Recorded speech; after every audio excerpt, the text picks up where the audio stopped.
How's it, my brewers? Welcome to the workshop. In this video we're going to be manufacturing a batch of 100 or so of these trail tools. Toughened steel for the head here, so that it doesn't bend when you're tamping, so you can use it to pack the ground. And we use the toughened steel so it doesn't bend, also so the rakes don't wear out so quickly and the edge stays nice and sharp for a long time. Use a tapered collar on here and handles so that it's got a super nice strong tight fit that won't come loose, plus some screws in there to keep it nice and tight. And then we've got a nice 1.4 meter long beach handle with the Trail Tool logo etched into there and all. So zinc plated so that it doesn't rust when you leave it in the woods. The hole here is so you can lock it to a tree or something if you want to leave it in the woods, not have to take it in and out every time you take it. You want to build a track. So yeah, follow along, you can see how they're made.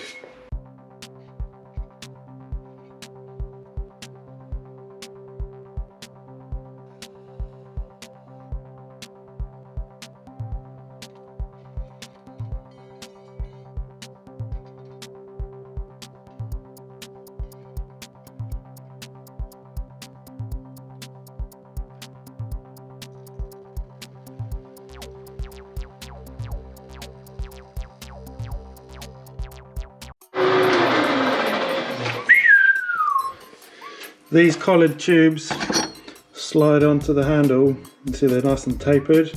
Match the taper of the handle so that it's proper tight. Then also chuck a couple of screws in as well. So those collars need 2 holes drilled in them, which is what we're up to today. See, I've got a little thing in the vise there. Another little thing that goes in here like so. Pick up one of those, chuck it in there. Drill 1 hole, switch it over to that position, drill the 2nd hole. You know it, damn right.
myself set up to do the welding on the trail tools now. This is a turntable, some old medical device there for the motor to turn it, and then we've got a little belt. Gets onto this little turntable bit there. Got my earth lead. Got a 3D printed extension there to try and slow the gearing down a bit. When the tool sits on here like that. Got this bit to locate. Drop it in so. Give it 2 tacks and then weld it on the rotation. Got this here to kind of protect some of the gubbins underneath there. Got the fan set up there, welded on down here. Acts as some extraction. I've got my plates all sat there on top of the MIG welder. A box of collars there, all to hand. Just take one out, pop them on. Probably get a pallet set up down here on the floor to chuck the finished ones on. But we run into a problem. I forgot to turn the flipping gas bottle off last night, didn't I? So we run out of gas. Luckily it was on its last legs, there was only a tiny little bit left in there, but gonna need to wait for them to rock up today and deliver a new bottle.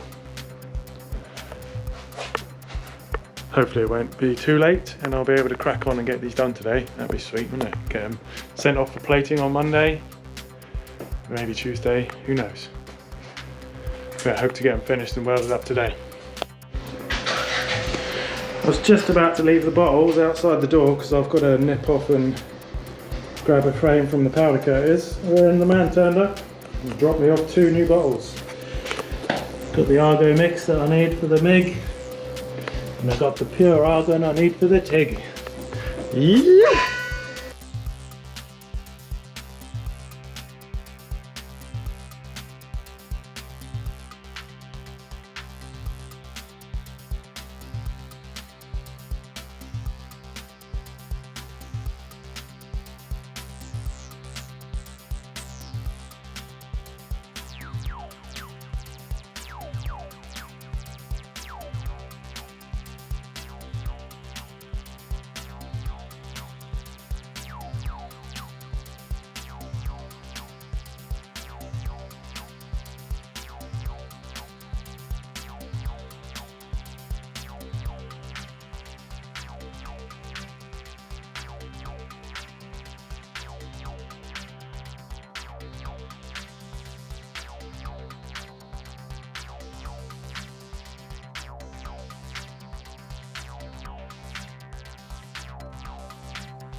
So you can see there that little bit, that scale removal that we did on the mill a while ago, gives us a nice little spot for the MIG weld to go on. You've got to get rid of that scale so that you get decent penetration on the weld.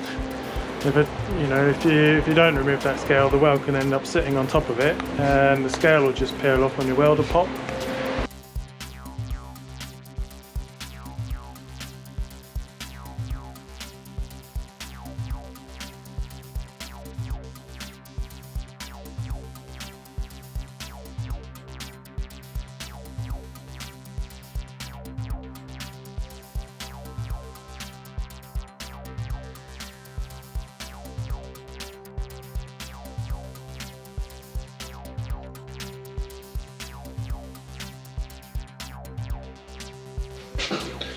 Check it out, 100 tools, all in a pile. ready for shipping, kind of. I've just got to build a box around the pallet so that they don't fall out. But that's it, ready for plating. Ready for plating!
The tools are back from plating. Yo, didn't take long. Check them out. Zinc plated with the gold passivate. Keeps them nice and fresh so that they don't rust.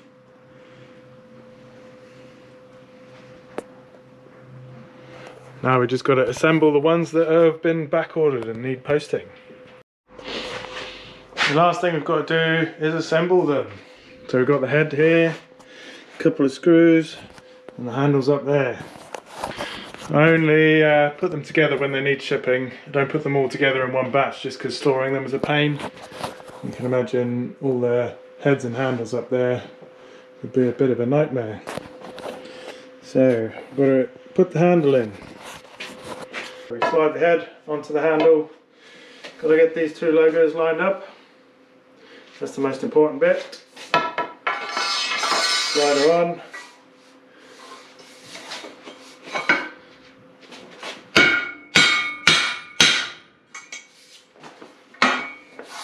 nice and flush down the bottom. Then we've got to chuck those screws into there. So we drill a little pilot hole like this.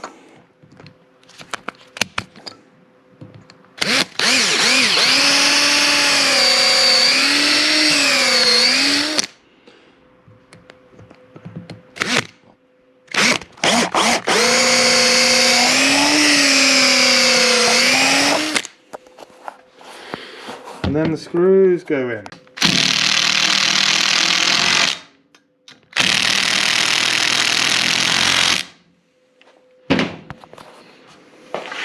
And that's it. Ready for your trail building needs. Or gardening.